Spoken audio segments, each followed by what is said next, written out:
Diceritakan, Prabu Pulaswo di Kerajaan Medang Kumuung dihadap Patih Kolosubo, Ditio Kolondaru, dan Ditio Mayangkoro. Mereka membicarakan tentang Dewi Sri, yang saat ini kabarnya telah mendirikan desa Sringawanti di hutan Medangagung bersama Raden Sadono.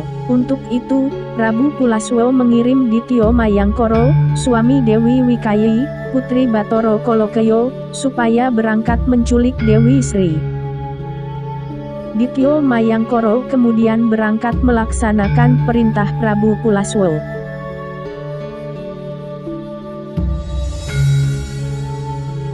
Sesampainya di desa Sringawanti, Ditio Mayangkoro mengubah wujudnya menjadi seekor sapi liar, dan segera berbaur dengan kawanan ternak yang digembalakan Umbul Manggolo. Melihat jumlah ternaknya bertambah satu, Umbul Manggolo sangat senang. Beberapa hari kemudian, ia berniat menyembelih sapi barunya itu sebagai hidangan selamatan. Sapi penjelmaan Ditio Mayangkoro itu kemudian berontak ketika hendak disembelih, dan mengamuk melukai Umbul Manggolo beserta warga desa lainnya. Mendengar itu, Raden Sadono segera turun tangan membantu. Ia melepaskan panah ke arah si sapi liar, yang seketika mengubah wujudnya menjadi Ditio Mayangkoro kembali. Dengan cekatan, Raden Sadono lalu melepaskan panah kedua, yang berhasil melumpuhkan raksasa itu. Ditio Mayangkoro kesakitan memohon ampun. Ia juga menyebut-nyebut nama ayahnya, yaitu Resi Wisnungkoro. Raden Sadono heran mendengar nama itu, dan bertanya apa hubungan Resi Wisnungkoro dengan kakeknya, Batoro Wisnu. Ditio Mayangkoro menjawab, bahwa ayahnya adalah putra dari Resi Sudromurti, sedangkan Resi Sudromurti adalah penjelmaan Batori Arnopurno, putra Batoro Wisnu. Raden Sadono senang mendengarnya.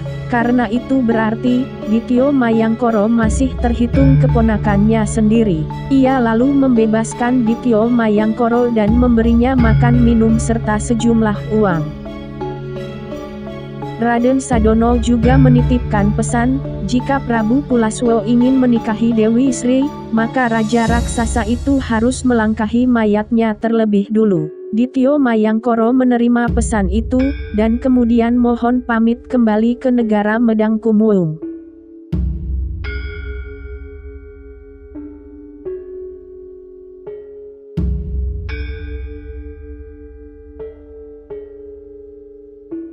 Diceritakan, Ditio Mayangkoro telah sampai di istana Medang Kumuung, dan melaporkan kegagalannya kepada Prabu Pulaswo. Ia juga menyampaikan pesan Raden Sadono, serta memuji-muji kebaikan serta kesaktian saudara kembar Dewi Sri itu. Prabu Pulaswo sangat murka, dan segera memenggal kepala Ditio Mayangkoro tanpa ampun.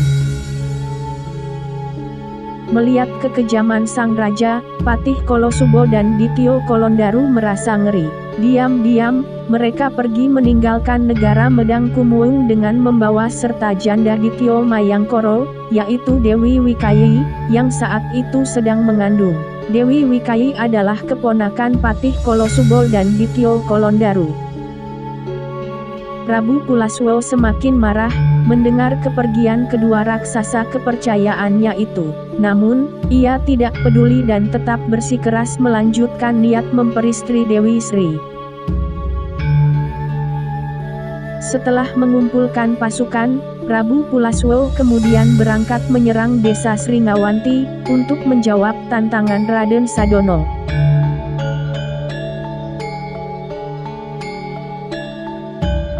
Raden Sadono sendiri telah bersiaga. Ia menyambut datangnya serangan itu, dengan dibantu Buyut Wangkeng dan Buyut Sondong beserta murid-murid mereka. Pertempuran pun terjadi. Banyak prajurit raksasa dan warga desa yang tewas.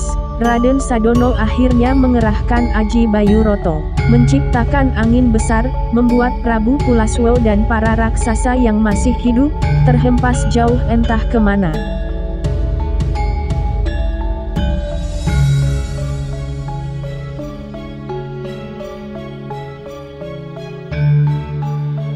Diceritakan, Beberapa hari kemudian, Dewi Sri dan Raden Sadono menerima kedatangan punggawa negara Purwocarito, yaitu Aryo Nitiradyo, yang diutus untuk mengajak pulang mereka berdua. Aryo Nitiradyo menceritakan bahwa Prabu Sri Mohopunggung dan Dewi Brahmoniati sangat sedih atas kepergian Dewi Sri dan Raden Sadono, hingga akhirnya mereka mengutus Patih Mudo Batoro untuk meminta petunjuk kepada Begawan Rukmawati di Gunung Mahendro. Begawan Rukmawati lalu menjelaskan bahwa Dewi Sri dan Raden Sadono telah mendirikan pedukuhan bernama Desa Sringawanti di hutan Medangagung.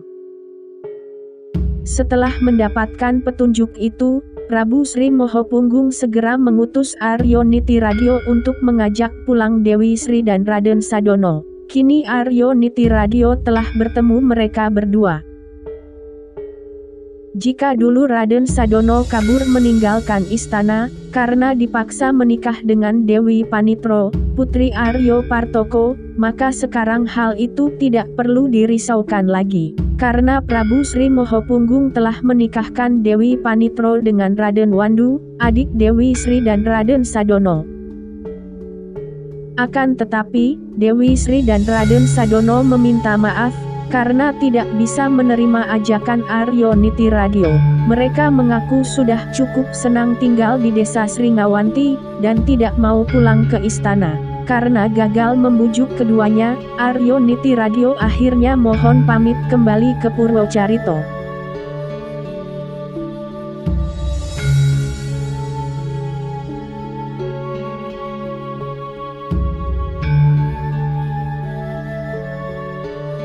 Diceritakan, Aryo Nitiradyo telah tiba di istana Purwocarito, dan melaporkan kegagalannya mengajak pulang Dewi Sri dan Raden Sadono. Prabu Sri Mohopunggung sangat marah mendengarnya. Ia menggerutu sendiri, apakah kedua anaknya itu lebih suka hidup gelandangan, seperti ular sowo dan burung sriti?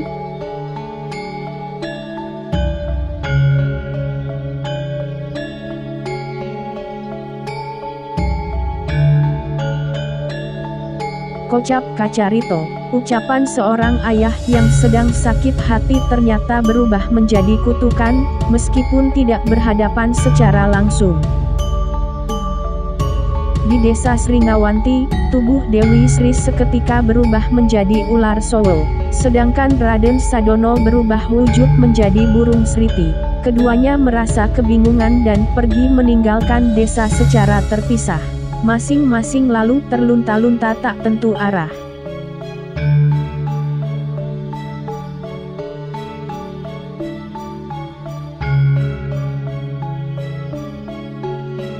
Diceritakan, di Desa Wasutiro, di wilayah Kerajaan Wiroto, hidup seorang tua buru bernama Kyai Wrigu, yang memiliki istri bernama Ken Sangki.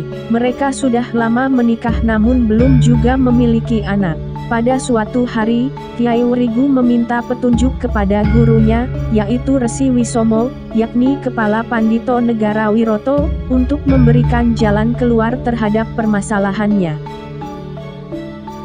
Resi Wisomo menyarankan, supaya Kyai Wrigu dan Ken Sangki meminum campuran 4 jenis air sebelum mereka melakukan hubungan badan, yaitu, air dari langit, air dari tanah, air dari tumbuhan, dan air dari binatang. Setelah itu, Ken Sangki akan mengandung anak perempuan titisan Batari Tiksnowati. Akan tetapi, anak perempuan itu hanya bisa lahir apabila Kyai Wrigu memelihara seekor ular sowo, yang tidur melingkar di persawahan.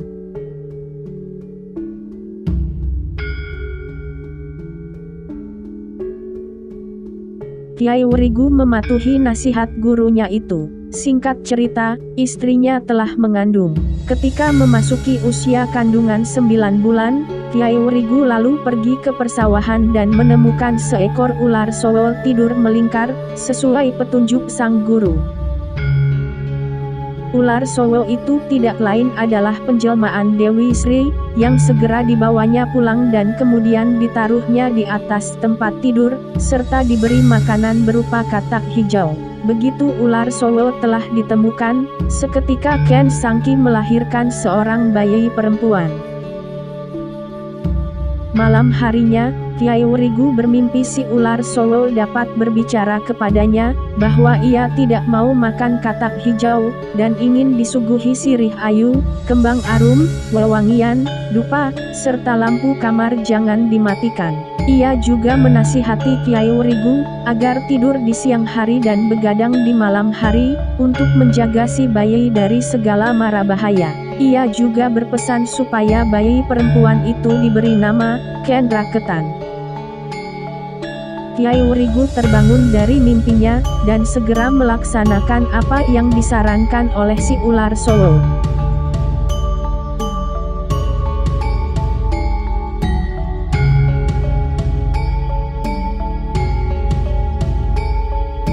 Diceritakan, Bathara Guru di Kahyangan Jonggring Saloko sangat marah, karena Batari Tiksnowati menitis menjadi manusia tanpa izin. Maka, ia kemudian mengutus Bathara Kala untuk membunuh bayi Ken Raketan, supaya Batari Tiksnowati dapat kembali ke Kahyangan. Bathara Kala kemudian berangkat dengan mengubah wujudnya menjadi serigala.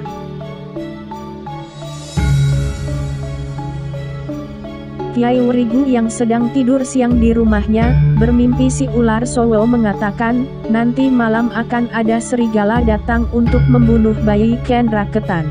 Maka itu, hendaknya pintu rumah diasapi dengan belerang, dan bagian dalam rumah diasapi dengan daun kelapa, 3 kali dalam semalam.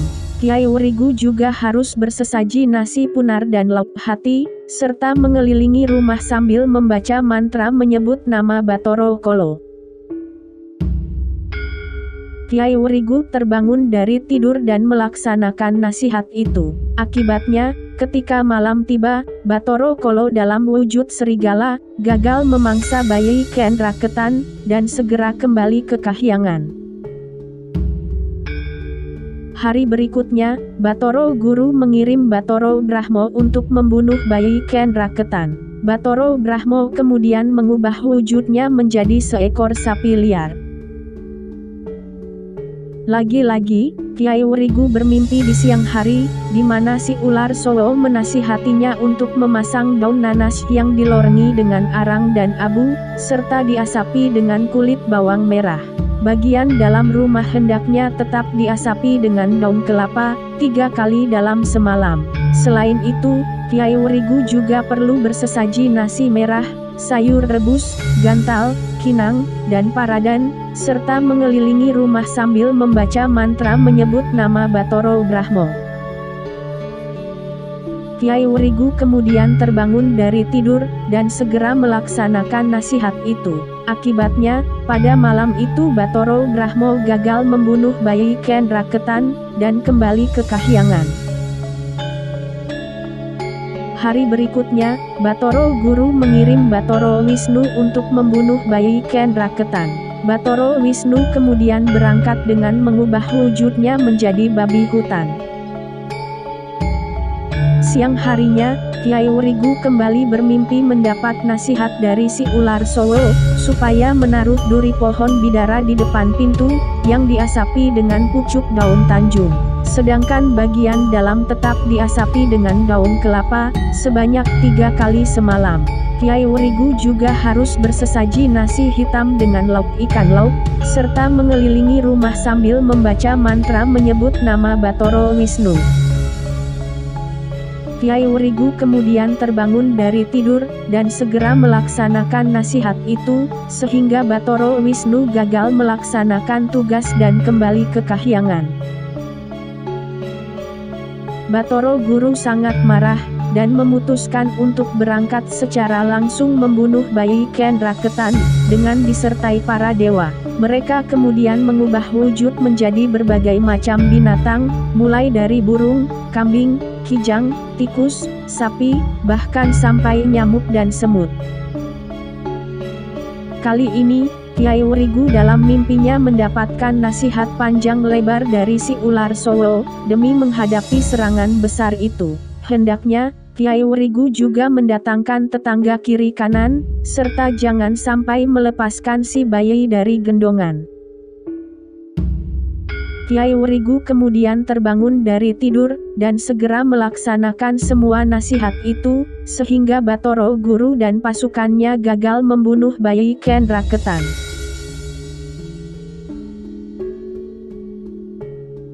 Batoro Guru kembali ke Kahyangan Jonggring Saloko, dan ia akhirnya mengetahui kalau kegagalannya adalah disebabkan campur tangan Dewi Sri. Maka, ia kemudian mengirim para bidadari yang dipimpin Batari Nariti, putri Batoro Sukseno, untuk menjemput Dewi Sri menjadi penghuni Kahyangan.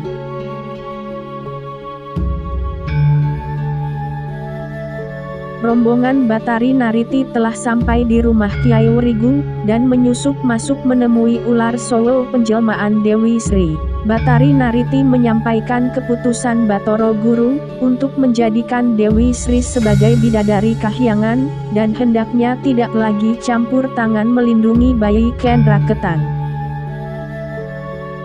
Dewi Sri merasa rikuh karena dirinya masih berwujud ular Sowo, sedangkan keberadaan Raden Sadono juga masih belum jelas. Jika ia harus menjadi bidadari, maka Raden Sadono harus pula dijadikan dewa.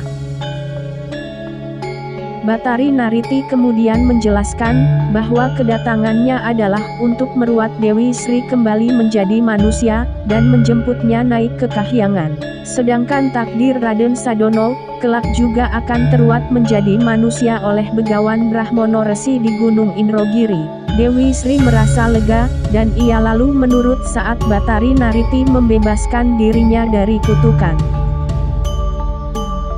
Akan tetapi, setelah kembali berwujud manusia, Dewi Sri mengaku keberatan dibawa ke Kahyangan, karena tidak tega melihat bayi Ken Raketan dibunuh, hanya demi untuk mengeluarkan roh Batari Tisknowati. Dewi Sri menjelaskan, bahwa Kyai Werigu dan Ken Sangki sudah lama menikah, dan baru sekarang bisa mempunyai keturunan. Mengapa harus dipisahkan dengan si bayi secara kejam? Jika ini dianggap sebagai kesalahan, maka Batoro Guru selaku Raja Dewa, seharusnya bisa memberikan jalan keluar yang lebih bijaksana. Batari Nariti tidak dapat menjawab. Ia kemudian mengajak rombongannya kembali ke Kahyangan, untuk melapor kepada Batoro Guru. Sepeninggal para bidadari, Dewi Sri lalu keluar kamar menemui Kyai Werigu dan Ken Sangki. Pasangan suami istri itu gugup bercampur gembira, begitu mengetahui bahwa si ular Sowo yang selama ini menolong mereka, ternyata penjelmaan putri kerajaan Purwocarito, yang merupakan cucu Batoro Wisnu. Kyai Werigu dan Ken Sangki sendiri sebenarnya masih bersaudara sepupu, dan mereka adalah cicit Batoro Siwah, sehingga masih terhitung keponakan Dewi Sri. Mereka sangat berterima kasih atas segala nasihat Dewi Sri, yang telah beberapa kali menyelamatkan nyawa Ken Raketan. Tidak lama kemudian, Batari Nariti kembali datang untuk menyampaikan keputusan Batoro Guru, bahwa bayi Ken Raketan tidak akan dibunuh, tetapi ditukar rohnya. Batari Tiksnowati akan dikeluarkan dari tubuh si bayi, dan digantikan dengan Batari Daruni. Adapun Batari Daruni, telah berdosa melakukan hubungan dengan saudaranya sendiri yang bernama Batoro Daruno, sehingga mereka harus menjalani hukuman terlahir sebagai manusia. Batari Daruni harus menitis kepada Ken Raketan, sedangkan Batoro Daruno harus menitis kepada Raden Sugondo, putra Raden Sutodo, atau cucu Raden Brahmonioto dan Dewi Sri Nandi di negara Gilingwasi. Kelak mereka akan ditakdirkan berjodoh setelah dewasa. Dewi Sri berterima kasih atas keputusan itu. Setelah pertukaran roh bayi selesai, Dewi Sri lalu menyatakan bersedia dibawa ke Kahyangan menjadi bidadari, asalkan dijemput menggunakan pedati yang ditarik lembu Gumarang, dan disediakan pula cemeti Nogo Serang. Batari Nariti segera kembali ke Kahyangan, untuk melapor kepada Batoro Guru. Tidak lama kemudian Batari Nariti kembali lagi dengan membawa apa yang diminta Dewi Sri. Rupanya, Batoro Guru mengetahui maksud Dewi Sri meminta pedati yang ditarik lembu Gumarang dan bersenjatakan cambuk Nogo Serang, adalah sebagai kiasan bahwa ia ingin diangkat sebagai Dewi Pelindung Pertanian. Batoro Guru kemudian mengabulkan permintaan itu, sehingga dengan demikian, Dewi Sri setiap malam bisa berkeliling tanah Jawa mengendarai pedati itu dengan melecutkan cambuk Nogo Serang, menebarkan benih tanaman pangan di segenap lahan pertanian. Dewi Sri sangat berterima kasih karena apa yang menjadi keinginannya dikabulkan oleh Batoro Guru. Kini, ia diangkat sebagai bidadari yang bertugas melindungi pertanian di tanah Jawa. Dengan mengendarai pedati, ia kemudian berangkat dengan didampingi Batari Tiksnowati dan diiringi para bidadari lainnya.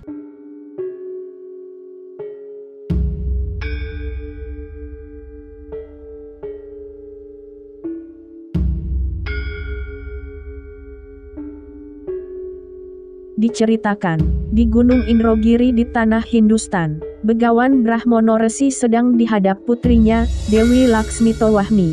Sang anak bercerita bahwa tadi malam bermimpi seorang pemuda tampan yang mengaku bernama Raden Sadono. Dewi Laksmitowahni jatuh cinta kepadanya. Begitu terbangun, ia memohon kepada ayahnya supaya dinikahkan dengan pemuda itu.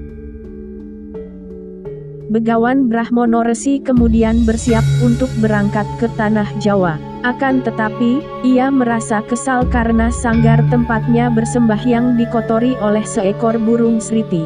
Burung sriti itu lalu dipanahnya, dan seketika berubah wujud menjadi Raden Sadono.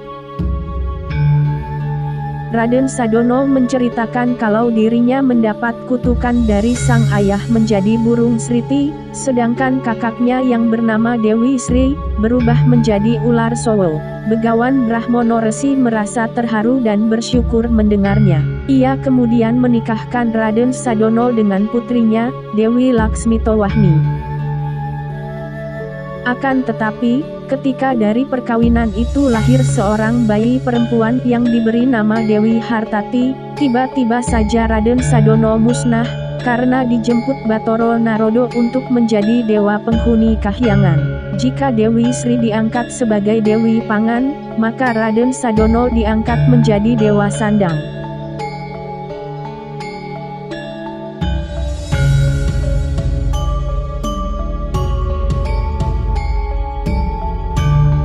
Diceritakan, Prabu Sri Mohopunggung di negara Purwocarito sedang berduka karena menantunya, yaitu Dewi Panipro, meninggal dunia setelah melahirkan seorang bayi laki-laki, hasil perkawinan dengan Raden Wandu. Bayi laki-laki itu kemudian diberi nama Raden Wandowo. Beberapa waktu kemudian, Prabu Sri Mohopunggung menerima kunjungan sepupunya, yaitu Begawan Brahmono Resi, putra Batoro Brahmo, dari Gunung Indrogiri di tanah Hindustan, bersama putrinya yang bernama Dewi Laksmitowahni, serta cucunya yang masih bayi, bernama Dewi Hartati. Begawan Brahmono Resi menjelaskan bahwa Dewi Hartati adalah putri Dewi Laksmitowahni, hasil perkawinan dengan Raden Sadono. Kini, kedatangan Begawan Brahmono Resi ke Istana Purwocarito, adalah untuk menyampaikan berita bahwa Dewi Sri dan Raden Sadono telah diangkat ke kahyangan, menjadi dewa dan dewi, sekaligus memperkenalkan si bayi Dewi Hartati, sebagai cucu Prabu Sri Mohopunggung. Prabu Sri Mohopunggung merasa terharu mendengar cerita itu, dan ia memutuskan untuk tetap berbesan dengan Begawan Brahmono Resi. Untuk itu, setelah masa berkabung Raden Wandu usai, ia akan dinikahkan dengan Dewi Laksmitowahni. Raden Wandu dan Dewi Laksmitowahni menerima keputusan itu. Maka, pada hari yang telah ditentukan, dilaksanakanlah upacara perkawinan di antara mereka. Setelah upacara berakhir, Begawan Brahmono Resi mohon pamit, kembali ke Gunung Indrogiri di tanah Hindustan.